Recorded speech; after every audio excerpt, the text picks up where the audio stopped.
Welcome to This Podcast is Making Me Thirsty, the number one destination for Seinfeld fans. This is Two Up and Two Down. Here's our producer, Chris, to start us off. All right, welcome back to another episode of Two Up and Two Down. Today we are starting off with the season 3 episode, The Dog. And Tony, what do you got for your first up here? The Dog, early on, season 3. We love season 3. I mean, season 3 is up there in the upper echelon of Seinfeld. It's really the thing that kicked everything off. I mean, there's great episodes in season 2. Don't get me wrong. We've always loved season 2 as well. But I think, and we'll get to it, but The Dog's one of the few in season 3 that doesn't quite hit for me. So ups were tough for me. My up for season 3 though is going to be the old. Used this one probably before, but love the fake movies, and there's none better than Prognosis Negative, with the exception of maybe Rochelle, obviously. But I think the Prognosis Negative, George coming in, Prognosis Negative, and just they say it so many times over and over again. And then the throwing of Ponce de Leon as the alternative is even funny too as well. So just the whole fake movies, which we all love from Seinfeld. It's been a running theme, and it kind of starts here in season 3 a little bit with the old Prognosis Negative, which, if I'm not mistaken, and correct me if I'm wrong, and we'll probably edit this if I am, but I think Larry David actually wrote a script called Prognosis Negative, and Larry David wrote The Dog. And it's probably Larry David's not strongest episode. We'll get to that. But my up is Prognosis Negative. All right, yeah, good one there. I did jot that down on a list of ups here, so I agree with that. Chris, over to you. What do you got for your first up here? Tony's coming swinging out of the gate. I think The Dog gets shit on, no pun intended, a little too much, and undeservedly so. I think there's a lot of good here in The Dog. And one of my favorites, speaking of the movies, is when actually Jerry and George are online at the movies. George, if you don't feel this, George says, I have nothing to say to anybody.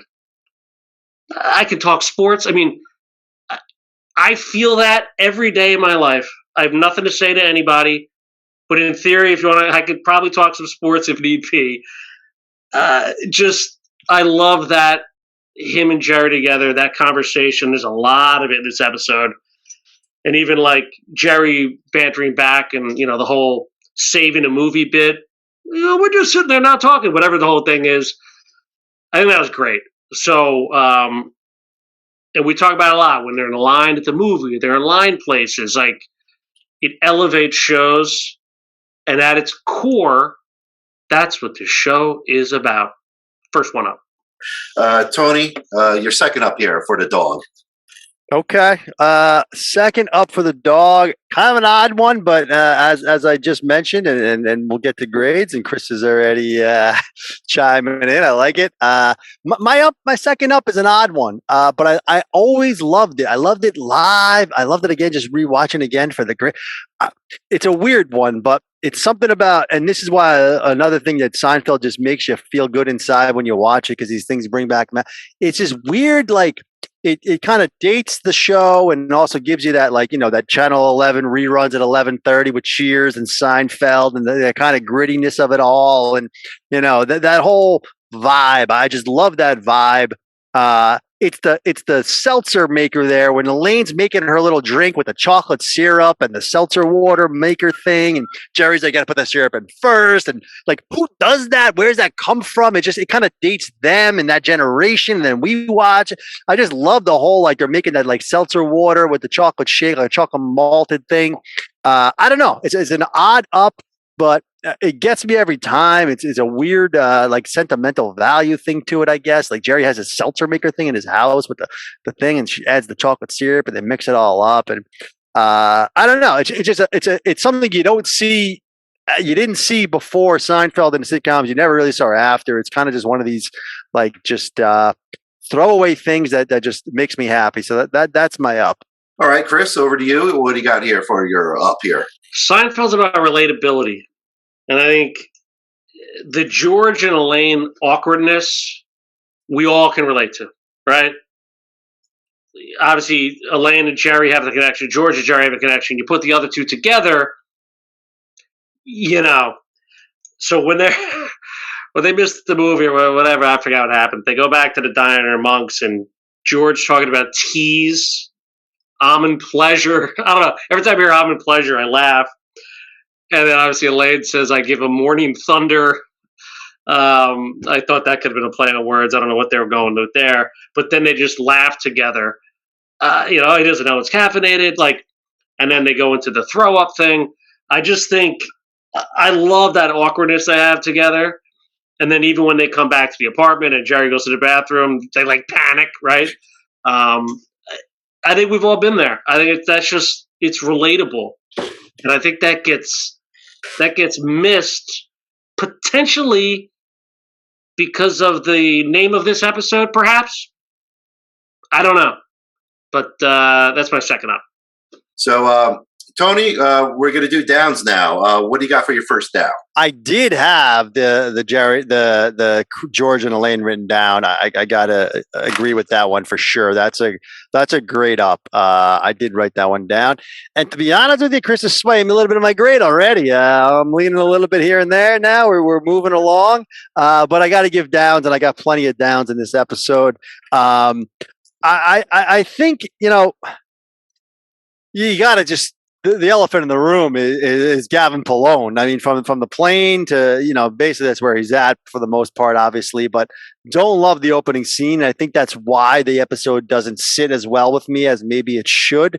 I think, and believe me, no one's a bigger fan of early episodes than me. I'll take, Oppenheimer, Taft, season 1 any day of the week. I'll take the pony remark.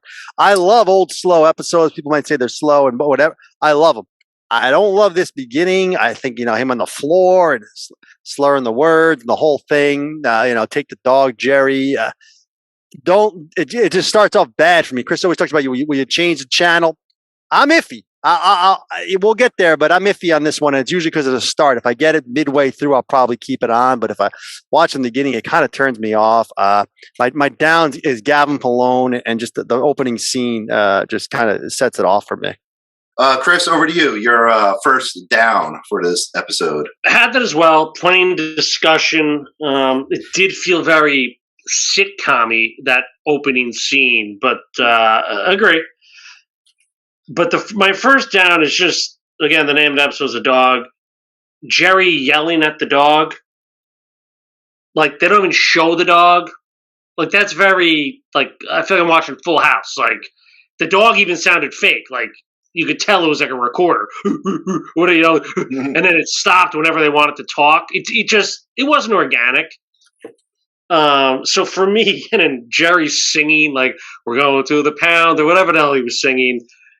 And Jerry with the dog was just a big down. So, down. Yeah, all right. And the dog makes such a mess in his apartment, so he decides to keep it in his bedroom. That makes no sense to me either. So, Tony, back to you. What do you got here for your second down?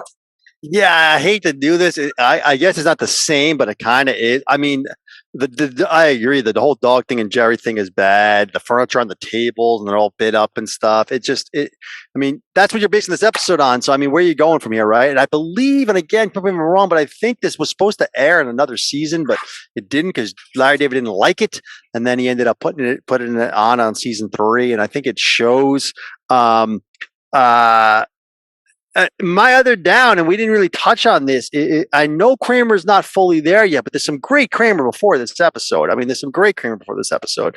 I don't love Kramer in this episode, just breaking up with the girl. I didn't use an up earlier. There was part of an up there with Elaine and Jerry kind of telling Kramer, we liked her, and then they have to tell her that they didn't. But the whole Kramer scene, breaking up with the girl, yelling into the camera. I think they just needed, let's just put Kramer in front of a camera, let him do his thing, right? But this is not the Kramer in front of a camera doing his thing that we come to see in other episodes, even prior to this, not even just after this. But I think the down here is the Kramer breaking up with the girl, nothing society and all that kind of stuff. He's looking forward to breaking up with her. It's not a great storyline for Kramer. I think they had nothing for him to do there. So, and to piggyback back to, he was going to watch the dog while they went to the movies. That he would go to the movies with them. I don't know. He was probably still a recluse sort of at this point, but I don't love the Kramer, screaming at the camera, breaking up with the girl, and then getting her back right away. So that's my down. All right, very good point there about Kramer. So, Chris, we'll go over to you now for your second down here. And the K-Man didn't go to the Chinese restaurant either. And I think they were leaving him out at that point. Yeah, I had that as well. Kramer's storyline was a little, and then actually, as kind of a one-off, people do love that like breakup scene. It's good acting, the whole thing, but it just didn't fit. To your point. And I think this whole episode, I kind of touched on it. Part of the dog in that first scene, like you said, it felt very sitcom-y. Like the guy passes out, and then do you know anyone on the plane? And Jerry's kind of like, looking around like he didn't notice it. It felt like it could have been an episode of Wings or the Cosby Show. Like I wonder who they're gonna pick. Like so that seeped into this a little bit. And again, it's early stages. I think we talked about this similarly to when they got the apartment. It kind of ended like what's the rent? Like it had that little sitcom-y, which is what the show's not about. Kind of put its stake in the ground to be about. So I would say the sitcom-y feel of it was kind of a down for me. All right. So there's the ups and the downs for this episode. So let's go over to Tony for your final grade here. Yeah, I mean, I think people know where I'm going with this a little bit. I think it's Larry David. I don't want to bash it too much, but it never sat well with me live. It doesn't sit well on reruns. I think it's just inconsistent. I think they just like the whole Kramer stuff. The sitcominess of it, like Chris mentioned. I got 2 grades written down. I'm going to lean a little towards the better one. I think, to be fair, I don't think it's. Chris's gauge is usually, would you turn it off? I probably wouldn't, only because I love early seasons of Seinfeld. I love 2 and 3. I love 1. I usually keep them on. Now at 8 and 9, at the same grade, 8 and 9, I'll turn off. So that's where it gets weird, because I'm probably going to give it a lot of 8 and 9s this same grade that I won't watch. So that gauge that my co-host uses, I can't always go by it. I think there's still some sentimental value here. But I'm going to give it a C-. I think the dog's a C-. I don't want to go too low into the D area. I wrote down D as well, but I think a C- I'm happy with, and then that's my grade for the dog, C-. All right. Well, let's go right over to Chris. Chris, what do you got here for your grade? Well, I'm glad we pulled you back a little bit there. And I'll tell you why you won't turn it off, which is the difference between this episode and season 8 and 9 are the brutal cold opens. And this opening monologue, very funny. It's about flying and how you make up time. And he's like, just go as fast as you can. Like, very funny. That's why I would, once you watch that, you're like, I'm in. Like, that was funny. And then obviously I know the first scene you're talking about may have turned you off. But at its core, well, listen, we talked about this on the morning rush. At the core, this show is about relatability, friendship, connection, and I think the title hurts this episode. People crush it. Oh, the dog, the stupid guy. Okay, he wasn't good, but the show's Seinfeld. It's not Gavin, so let's get him out of it. And he was barely in it, and they brought him back. It's fine. Listen, is it an A? No. Is it a B? No. But the dog deserves a C+. It's season 3. It's Larry David. George and Elaine are great. George and Jerry are great together. And at the end of the day, that's what the show's all about. C+ for the dog. Softer side over here, huh? A little softer side. I like it. It's a fair side. I appreciate you guys' opinions and your ups and downs for this episode of The Dog. And we'll see you guys at the next one.